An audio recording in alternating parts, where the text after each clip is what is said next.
कुनै पनि व्यवसाय गर्नभन्दा पहिला त्यसको बारेमा बुझ्न, जान्न र त्यसलाई कतिको निरन्तरता दिनपर्छ भन्ने कुरा बुझ्न एकदम धेरै आवश्यकता छ। हो, आज म हजुरलाई एउटा युवाको बारेमा भन्न जाँदैछु, जसले विदेश जान्छु भन्दा पनि आफ्नै देशमा केही गर्छु भन्ने उद्देश्य बोकेर आफ्नै गाउँठाउँमा कुखुरा व्यवसाय गरिरहनु भएको छ।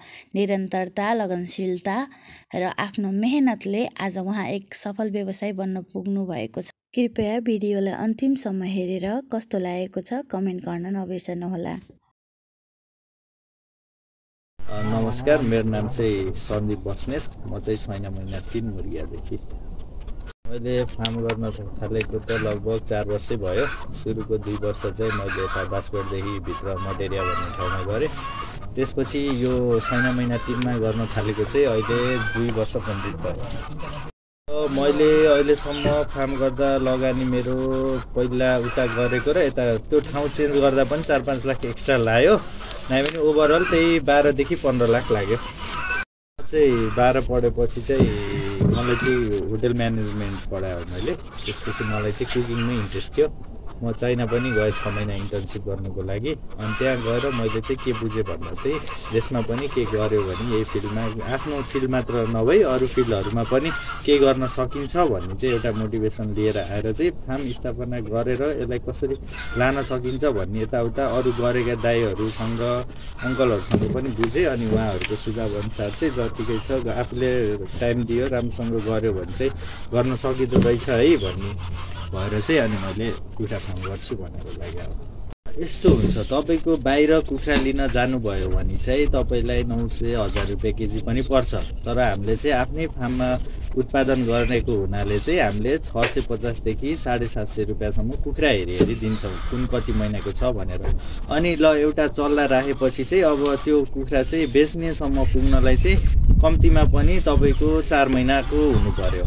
अनि अन्डा पार्नको लागि चाहिँ एउटा पोथी चाहिँ कम्तीमा पनि 6 महिना पुगेको हुनु पर्यो। अनि फेरि अन्डा पार्न कुखुरालाई फेरि दाना पनि त्यही अनुसारको दिनु पर्यो। अनि अन्डा भालेहरूको दाना फेरि त्यही अनुसारको दिनु पर्यो। भनेको तपाईँको मुख्य खर्च भनेको चाहिँ अब भाडा नै हो। अब मैले यो लिजमा लिएर गरिरहेको छु, त्यही भएर मेरो चाहिँ कम्तीमा पनि 40% जति चाहिँ मेरो आम्दानीबाट भाडामा जान्छ। 10% भनेको तपाईँको बिजुली पानी खर्चमा जान्छ। त्यसपछि अब यिनीहरूलाई दाना खुवाउनु पर्यो, दानामा पनि जान्छ 25%। त्यसपछि अरू भिटामिन सिटामिन यताउता गर्दाखेरि 5% त्यहीमा जान्छ। गर्दाखेरि 30% जति चाहिँ फाइदा नै छ। समस्याहरू त त्यही हो, के अरे यिनीहरूलाई रोग लाग्छ। अनि त्यही भएर अब आफूले रोग थाहा पाउनु पर्यो। रोग थाहा पाएपछि तिनीहरूलाई मेडिसिन पनि त्यही अनुसारले चलाउनु पर्यो। किनभने एउटा कुखुरालाई रोग देखियो भने फेरि सबैलाई लाग्ने हुनसक्छ।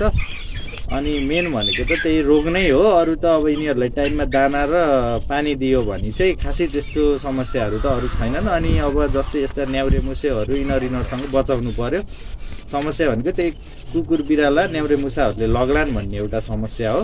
अनि अर्को भनेको त्यही रोग हो, नै भने अरू चाहिँ खासै त्यस्तो चाहिँ समस्या छैन यसमा। सुरुमा चाहिँ मैले 5-7 लाख रुपियाँ चाहिँ आफूले आफ्नै इन्भेस्टमेन्ट राखेको हो।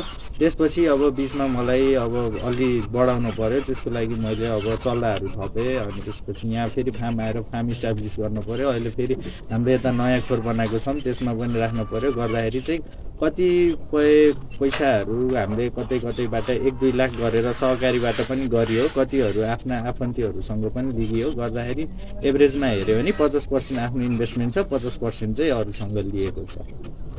रोजगारी चाहिँ पहिला चाहिँ मैले 2 जनाले गरे हो। अहिले चाहिँ हाम्रोमा होइन, बिचमा पनि काम गर्ने मान्छेहरू थिए, उहाँ पनि निस्किनु भयो। अहिले चाहिँ 2 जनालाई चाहिँ रोजगार दिएको छु। को लागि त मेन भनेको अब जति कुइने फोरहरू छ, कुइने फोरहरू चाहिँ हामीले कम्पोस्ट गरेर एज अ मल नै युज गर्छौँ।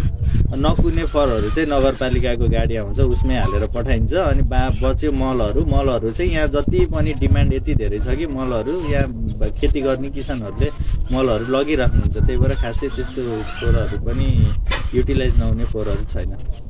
बजारमा डिमान्ड यति धेरै छ कि हामीले फुलफिल नै गर्न सकिरहेको छैनौँ। अब मैले कम्तीमा पनि दिनमा 5 क्रेट अन्डा चाहिँ आफै नै निकाल्छु, 5 क्रेट मैले बाहिरबाट पनि लिएर बेच्छु भनेपछि चाहिँ 10 क्रेट चाहिँ यहाँदेखि मजाले बिक्छ। अझै त्यतिले पनि पुग्दैन, तर अहिले चाहिँ यो मार्केटको डिमान्ड अझै पनि हामीले फुलफिल गर्न सकेका छैनौँ। त्यसको लागि चाहिँ हामीले अब कुखुराहरू बढाउने सोचिरहेको छौँ। तपाईँको हेऱ्यो भने बाहिर अब नर्मल्ली लोकल कुखुराको अन्डा भनेपछि पर पिस 30 रुपियाँको हिसाबमा बेच्छ, तर हामीले चाहिँ 1 क्यारेट अन्डाको चाहिँ 600 देखि 650 को बिचमा दिएको छ, जुनमा चाहिँ 650 मा ठुल्ठुला अन्डाहरू पर्छन्, 600 मा चाहिँ त्योभन्दा साइजमा चाहिँ थोरै साना। यहाँ चाहिँ मैले इन्डिभिजुअल नै गरे हो, पार्टनरसिप कोही पनि छैन, त्यसमा चाहिँ फ्यामिली सपोर्ट छ, त्यति हो। सुरुमा हामीले चाहिँ यो कुखुरा फार्म गर्ने भनेर चाहिँ 5 वर्षको लागि चाहिँ लिजमा लिएको हो, तर अब चाहिँ भविष्यमा अझै राम्रो ग्रोथ गइयो भने अझै यसलाई एक्सटेन्ड पनि गरिन्छ। विदेशमै गएर मात्र सफल भइन्छ भन्ने पनि छैन, उहाँ गएर पनि मेहनत गर्नु नै पर्छ। तर मेरो सोच चाहिँ के थियो भन्दाखेरि उहाँ गर्ने मेहनत चाहिँ यहाँ मैले आफ्नै व्यवसायमा टाइम दिएँ भने चाहिँ यहाँ पनि मैले मजाले आम्दानी गर्न सक्छु, आफ्नो लागि मजाले कमाउन सकिन्छ भन्ने सोच बनाएर नै मैले यो स्थापना गरेँ हो। त्यसपछि अहिले मलाई आफ्नो खर्चदेखि लिएर यताउता कमाइ चाहिँ एकदम राम्रो नै छ भन्छु यसमा। त्यही भएर अझै म जस्ता कतिपय युवाहरू विदेश नजाने र नेपालमै केही गर्छु भन्नेहरूका लागि चाहिँ यो पनि एउटा राम्रो व्यवसाय हुनसक्छ, किनभने यसमा खासै तपाईँको मेहनत चाहिँ छ, तर आम्दानी पनि त्यही अनुसारको छ।